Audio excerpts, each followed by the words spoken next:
It began like any other morning in the late Cretaceous, calm, teeming with life and unaware of the approaching doom. Towering herbivores wandered lush plains carpeted with ferns and newly blossoming flowers. Predators like Tyrannosaurus prowled the forests while smaller mammals scurried in the shadows.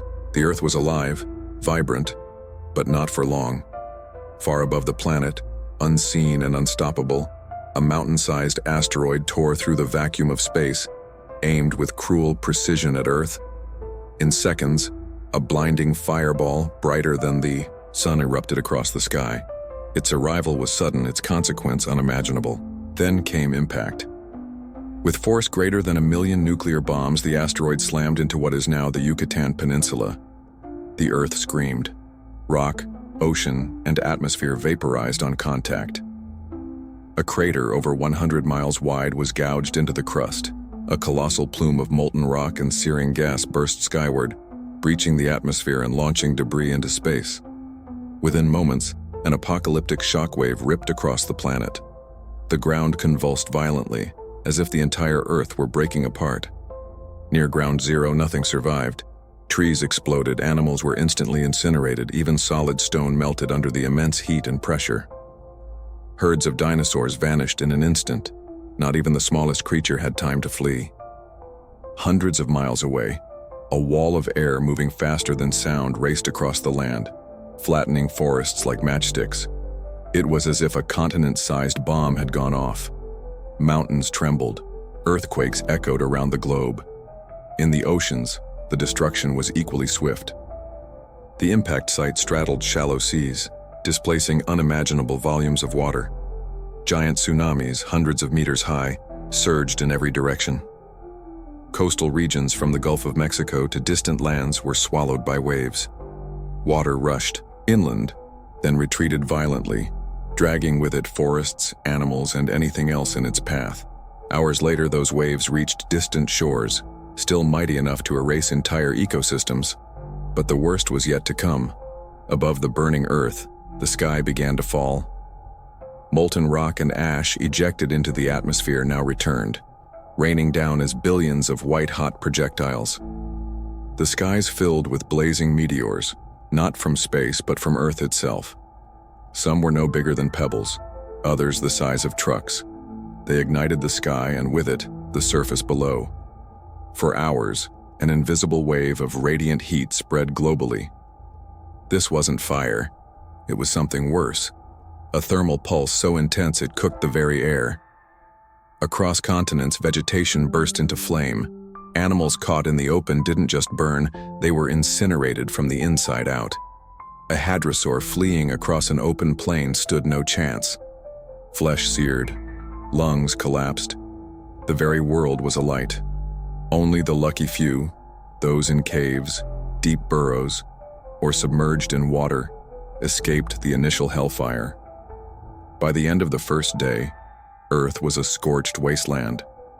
The great jungles of the Cretaceous were replaced with roaring infernos. Smoke, ash, and dust billowed into the sky and remained there. The once vibrant world darkened. The sun disappeared. And still, it wasn't over.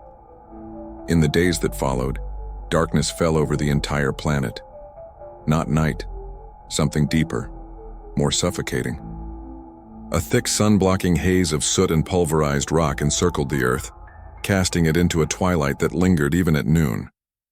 At first, the world remained hot from the fires, but as sunlight was blocked entirely, the temperature began to plummet.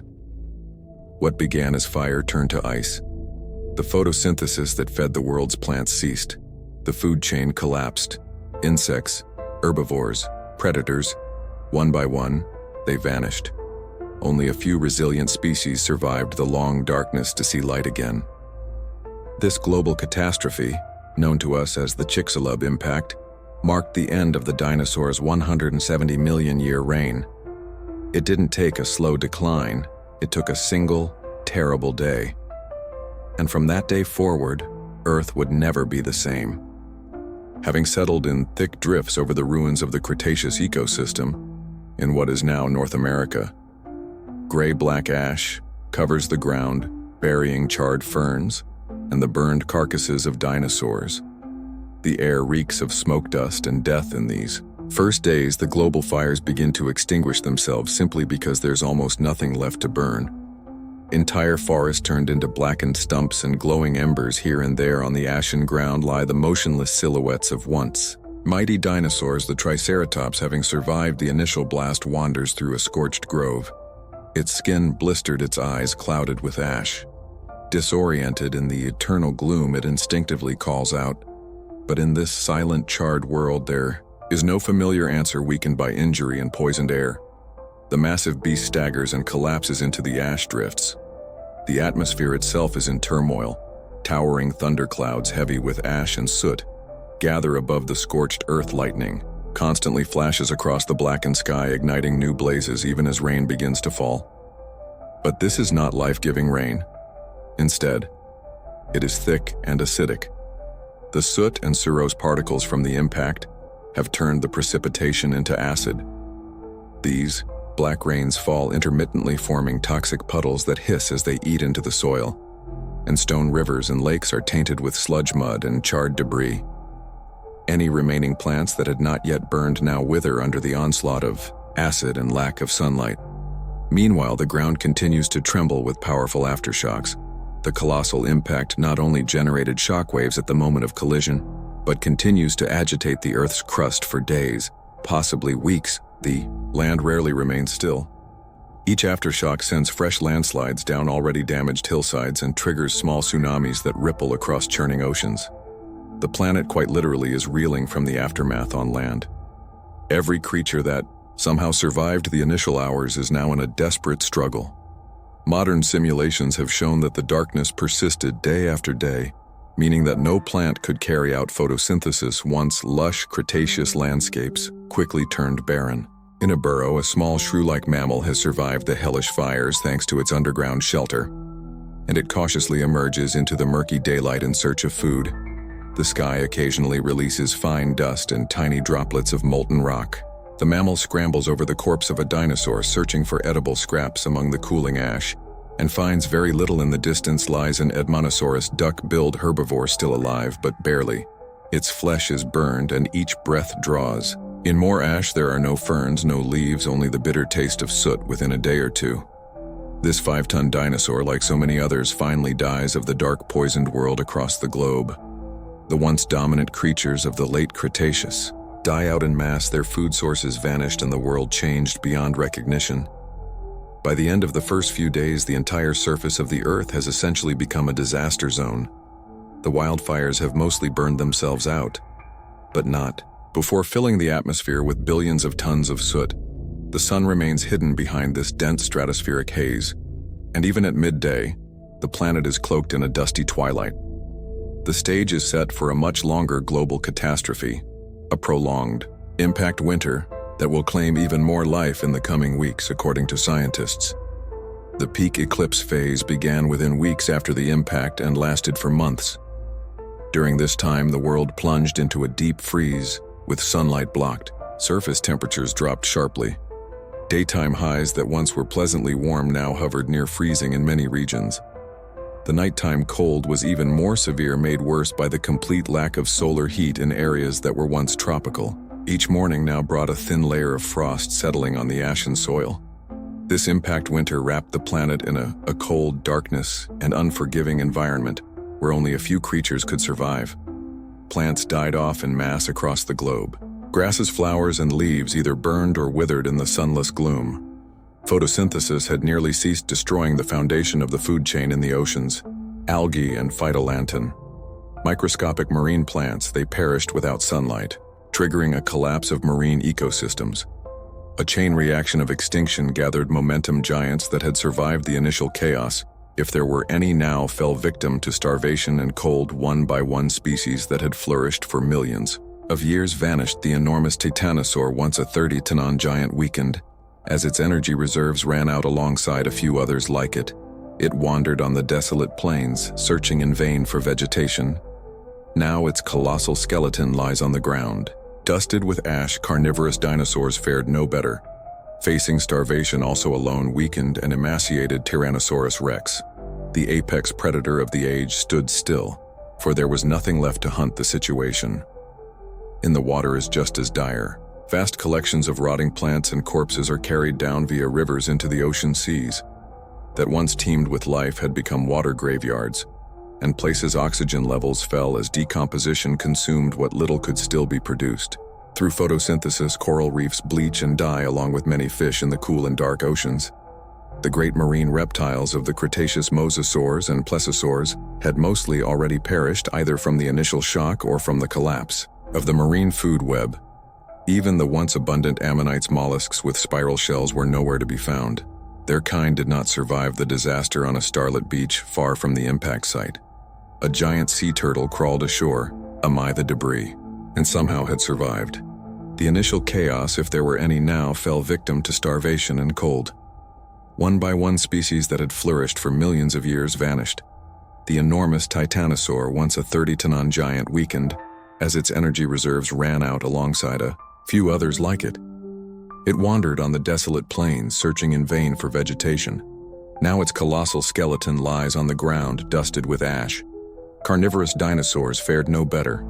Facing starvation, also alone, weakened and emaciated, Tyrannosaurus Rex, the apex predator of the age, stood still, for there was nothing left to hunt the situation in.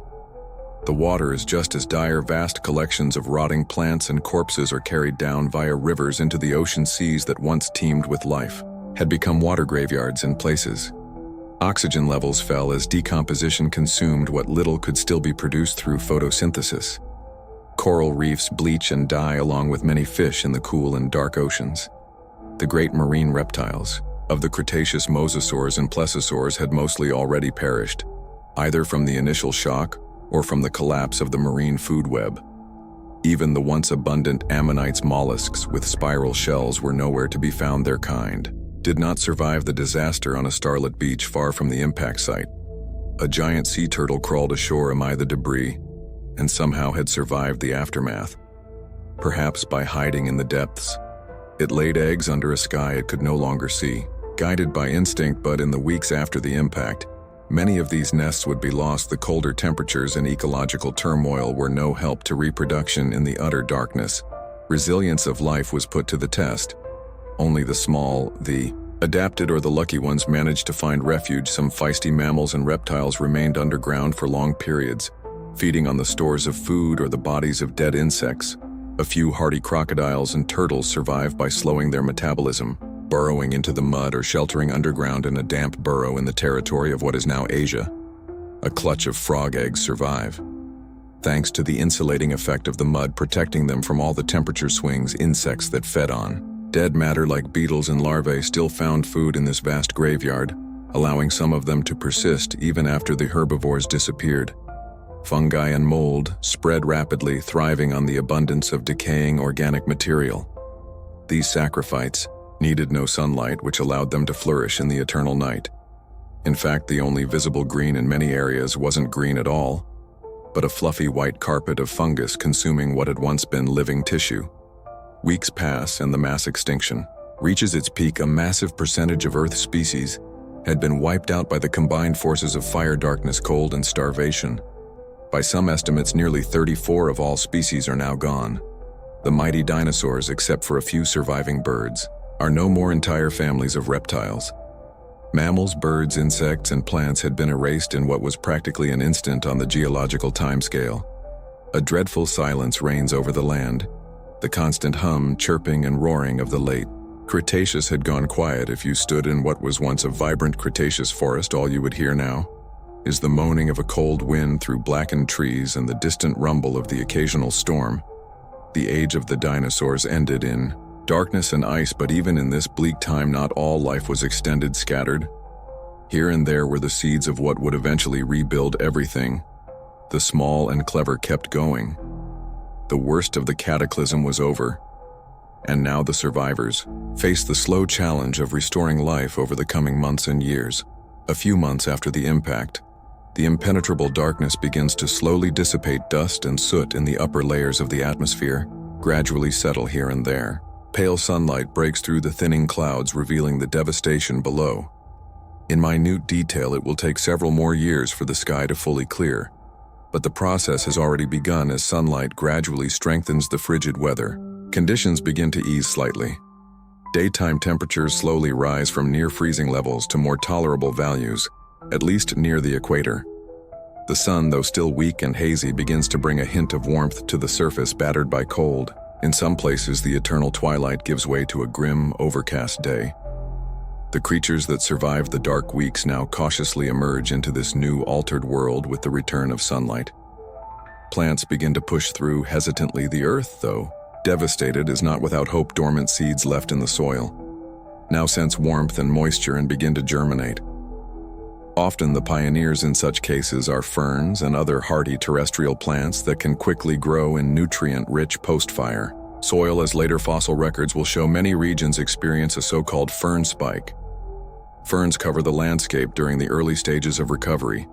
They thrive thanks to the abundance of minerals in the ash and the lack of competition alongside them. Fungi continues to break down tons of dead organic matter, further enriching the soil in the burn forest that was once part of La Media.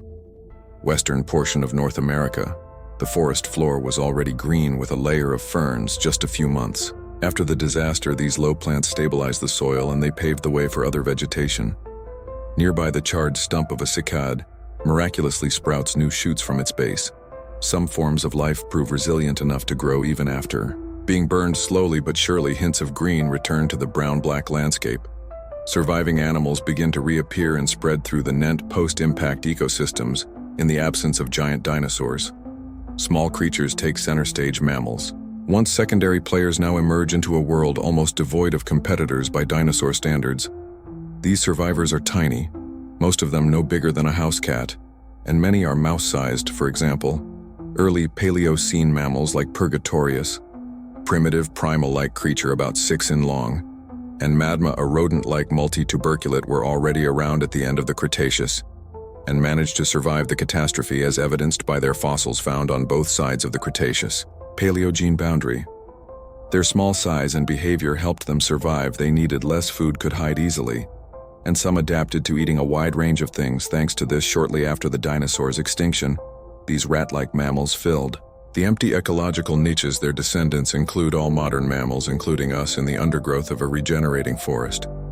A rat-sized mammal climbs over fallen logs in search of insects or carrion.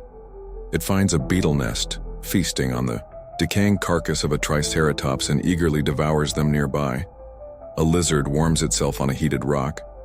Reptiles that survive the cold weeks now welcome the returning warmth. Crocodiles that made it through by hiding in water and mud crawl back into warm rivers ready to hunt surviving fish. At that time, there were relatively small crocodiles about 6 to 10 ft long, such as Borealisuchus and Brochychamsa, whose remains have also been found on both sides of the extinction boundary. The skies are no longer ruled by pterosaurs, they're gone. However, it marks the appearance of birds. The only dinosaurs to survive the extinction were their avian relatives, Aeli, hardy ground-dwelling birds that managed to make it through the long night when the forest burned. The survivors were those who lived on the ground and could feed on seeds and insects, and now, months later, their descendants feed in open areas along riverbanks. One can imagine a few bird calls finally breaking the long silence that followed the impact. Ecosystems begin to gradually recover from the ground up in the oceans. Sunlight reaching the surface allows algae to bloom again, providing food for small marine animals and gradually restoring marine food chains on land. Pollinating and decomposing insects multiply, taking advantage of the rebounding plant life and abundant detritus. Beetles, ants, flies reproduce in the leaf litter and fresh soil. Amphibians seek out rejuvenated bodies of water in ponds. Creatures like small salamanders and frogs, some of which survive by burrowing into the mud, now emerge to lay eggs in the new waters. And although biodiversity is just a fraction of what it once was, it's steadily increasing. A simplified food web emerges. Ferns and hardy shrubs are eaten by insects, and a few surviving herbivores such as small turtles or iguanas, which are in turn preyed upon by small mammals or snakes.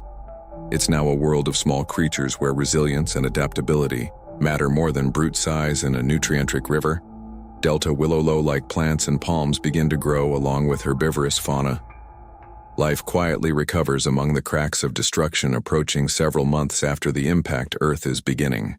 To heal, though it still bears its scars, the sky still overcast has become lighter than it was in the first weeks. Rain has washed a significant amount of ash from the air, and now from time to time patches of blue sky even appear. The climate is gradually beginning to change again where it was once cold and bleak. It may soon shift into a warmer greenhouse phase due to the carbon dioxide released by fires and decomposing matter.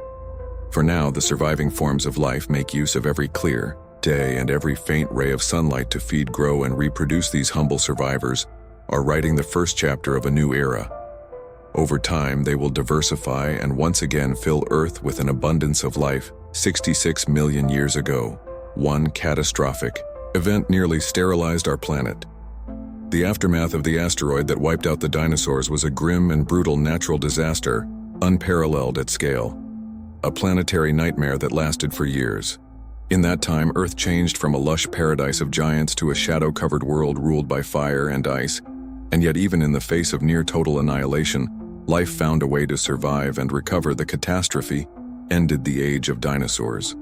But it also cleared the path for a new evolutionary dawn. Tiny burrowing mammals, resilient birds, hardy reptiles, and amphibians. These unassuming creatures inherited the changed world in the vacuum left by extinction. They slowly spread and evolved, giving rise to new dynasties of life during the Paleoene period. Earth itself gradually recovered over many years and decades. Sunlight fully returned, the climate stabilized, then warmed, and forests began to grow again.